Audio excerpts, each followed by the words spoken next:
Andhra BD कराइदेवा नारे लक्षाधिक टंका हड़प न्याय थाना द्वारस्थ छात्र छात्री आंध्रा बीडी कराइ आपणकु Odisha students hub YouTube channel स्वागत। ए भिडियोटी जो माने आंध्रा बीडी करने को जाउछंती बा करूछंती सेमानक पई बहुत सतर्क वीडियो। आजिकाली आम ओडिशार बहुत से स्टूडेंट आंध्रा को जाउछंती बीडी करिया पई, किंतु एमिति घटना घटुची जो से माने बहुत से समस्यार सम्मुखीन होती एवं पैसा जीवा सांगरे निजे हरियान होउछंती एवं तांको बहुत किसी क्षति होउची। देखंतु ए घटनाटा घटिछि आम ओडिशार कोटामांझी एरिया रे, जोटा कि बलांगीर जिल्लार अछि। आंध्रा बीडी करी छात्र छात्री फसिले लक्षाधिक टंका ठगेई लक्ष लक्ष टंका नहीं भर्तीर प्रतिश्रुति 1 वर्ष पर्यंत सर्टिफिकेट मिला नहीं। कंटामांझी पुलिस स्टेशन रे अभियोग, सतर्क रहंतु। देखंतु ए घटनाटा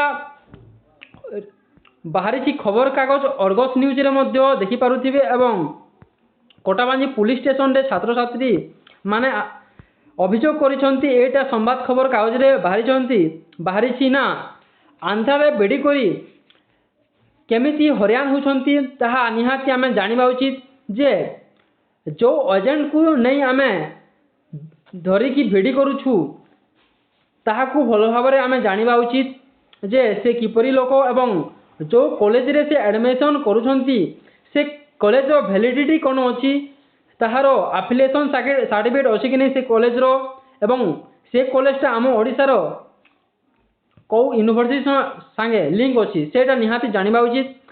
तेबे कौन खबर सीधा आमे देखिबा जे एटा संवाद रे बाहरी सीधा देखिबा। आंध्र बीडी कराइदेवा नारे लक्ष लक्ष टंका हड़प, वर्षे हेला हैरान होचंती 55 छात्र छात्री। देखंतु वर्षे ही गला एमाने जो छात्र छात्री अछंती 55टी से माने वर्षे ही गलानी बीडी सरी सालिछि, किंतु से माने एपर्यंत बहुत हरियान होउछंती एवं तांकर सर्टिफिकेट मिलु पाउ नाहंती। कोन अछि सीधा खबर को आमे जीवा जे कोटाबांझी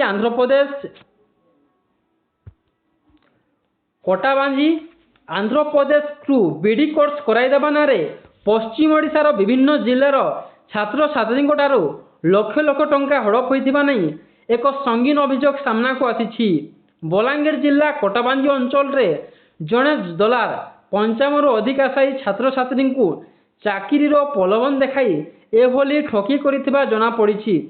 शेष में न्याय आशारे छात्र छात्री कोटाबांझी थानार द्वारस्थ होइछंती।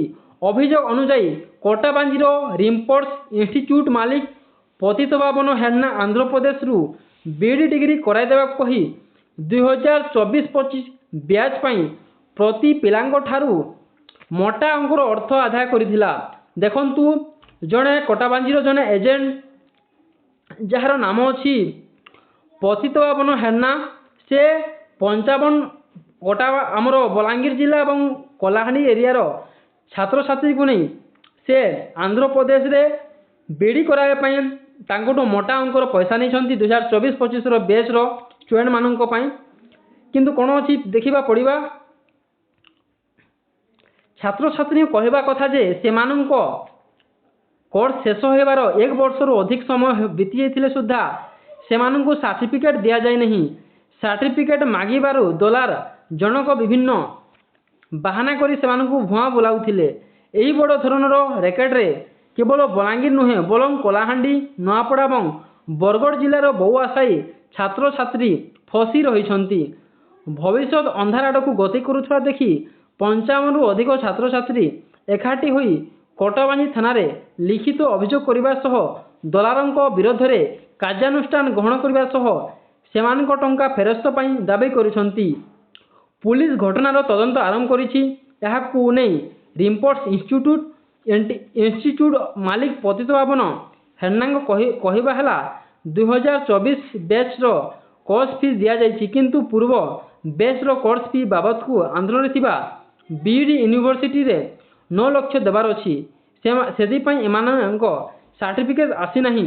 एहाकू नै आहुरी 8 दिन समय देले मु समस्त छात्र छात्री ସୁବିଧା କରିବି ବୋଲି କହିଛନ୍ତି। ବିଇଡି ଛାତ୍ରଛାତ୍ରୀଙ୍କ ମଧ୍ୟରେ ଭବେଶ ମେହେର, ଆଶିଷ ପାତ୍ର, ଶିଶିର ବାଗ, ସଞ୍ଜୀବ ସାହୁ, ରିତୁ ବାଗ, ରାଜେଶ୍ୱରୀ ମେହେର, ରୋଶନ କୁମାର, ସଞ୍ଜୀବ ସାହୁ, ପ୍ରତୀକ୍ଷା ପଣ୍ଡା, କବିତା ବାଗ, ତ୍ରିଲୋଚନ ଦୀପ, ଆଶୀର୍ବାଦ ଜେନା, ସୁମନ୍ତ ମିର୍ଦ୍ଧା, ଆଶିଷ ପାତ୍ର, ଆଶିଷ ପଡ଼ ପ୍ରମୁଖ ଉପସ୍ଥିତ ଥିଲେ। ଦେଖନ୍ତୁ କିପରି ଠକାମି ଚାଲିଛି, କିପରି ଛାତ୍ରଛାତ୍ରୀ ଅସୁବିଧାରେ ପଡ଼ୁଛନ୍ତି। ଏଇଟା କଟାବାଞ୍ଜି ଥାନାରେ ଦେଖିପାରୁଥିବେ ଭିଜୁଆଲ ଏବଂ ଫଟୋ ଦେଖିପାରୁଥିବେ। ଏଇଟା କଟାବାଞ୍ଜି ଥାନା ଏବଂ ଏଥିରେ ଛାତ୍ରଛାତ୍ରୀମାନେ ଆଇଛନ୍ତି ଏବଂ ଯେଉଁ ଏଜେଣ୍ଟ ଅଛି ସେ ଏଜେଣ୍ଟର ଫଟୋ ମଧ୍ୟ, ଯେ ଛାତ୍ରଛାତ୍ରୀ କିପରି ହଇରାଣ ହେଉଛନ୍ତି। ଏହା ନିହାତି ସମସ୍ତ ଛାତ୍ରଛାତ୍ରୀ ଯେଉଁମାନେ ଆନ୍ଧ୍ରାରେ ବିଇଡି କରୁଛନ୍ତି ଏବଂ ଆଉ କରିବାକୁ ଯିବେ ସେମାନେ ନିହାତି ଜାଣିବା ଉଚିତ ଯେ କିପରି ଠକାମି ହେଉଛନ୍ତି।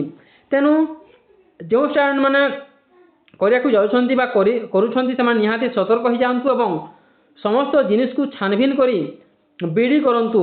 କାହିଁକି ନା ପଇସା ସାଧାରଣ ନୁହେଁ, ପଇସା ଲାଖ ଲାଖ ଟଙ୍କା ଦେଇ ଆମେ ବିଇଡି କରିବା ଆଉ ଏମିତି ହଇରାଣ ହେବାଟା ନିହାତି ଭବିଷ୍ୟତ ଅନ୍ଧାର ହେଇଯିବ। ଜଣେ ଛାତ୍ରଛାତ୍ରୀ ଯେଉଁ ଆଶାରେ ସେ ବିଇଡି କରିଥିବେ ସେ ଆଶାଟା ଆଶାରେ ରହିଯିବେ।